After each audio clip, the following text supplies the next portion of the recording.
ग्रामविकास मंत्री जयकुमार गोरेंना खंडणी मागितल्याप्रकरणी माजी सनदी अधिकारी प्रभाकर देशमुखांच्या चौकशीसाठी पोलीस त्यांच्या कोरेगाव पार्कातल्या घरी गेले होते। मात्र ते घरी नसल्याने पोलिसांना माघारी परतावं लागलंय। पोलिसांनी देशमुखांच्या ड्रायव्हरला ताब्यात घेतलंय, तर कुटुंबियांची चौकशी करून पोलीस रवाना झाले।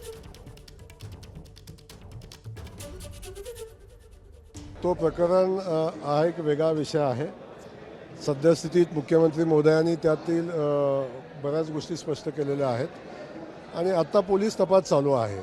मला बोलण्यासारखं खूप आहे, मी बोलणार आहे, परंतु अजून तपास चालू आहे। पोलिसांना त्यांचा तपास करू द्या, त्यामध्ये जे काय आहे ते बाहेर येऊ द्या आणि ते बाहेर आल्यानंतर मी माझं स्पष्ट मत आणि मला काही गोष्टी मांडायच्या आहेत तेव्हा मी मांडेन, पण आज पोलीस तपास चालू आहे, पोलिसांनी तपास करू द्या। दरम्यान राज्याचे ग्रामविकास मंत्री जयकुमार गोरेंनी अतिशय खळबळजनक दावा केलाय।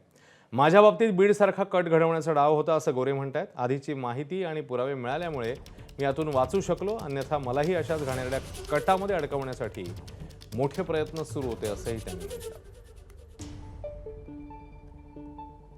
ऑडिओ रेकॉर्डिंग माझ्याकडे आहे, कटातमध्ये चर्चा झालेलं ऑडिओ रेकॉर्डिंग माझ्यामध्ये आहे।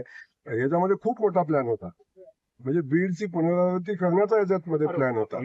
याच्यामध्ये संबंधितांना अगदी कुणाला तरी कायमचं संपवून त्याचं षडयंत्र माझ्यावर रचण्यापर्यंत यांचा प्लॅन होता। वेळ आली की हे सगळं मी सांगेन तुम्हाला आणि सगळे पुरावे आताही माझ्या मोबाईलमध्ये आता माझ्याकडे आहे। थोडा तपास चालू आहे, तपास होऊ द्या, तपास झाल्यानंतर मी बोलेन ते। एबीपी माझा, उघडा डोळे बघा नीट।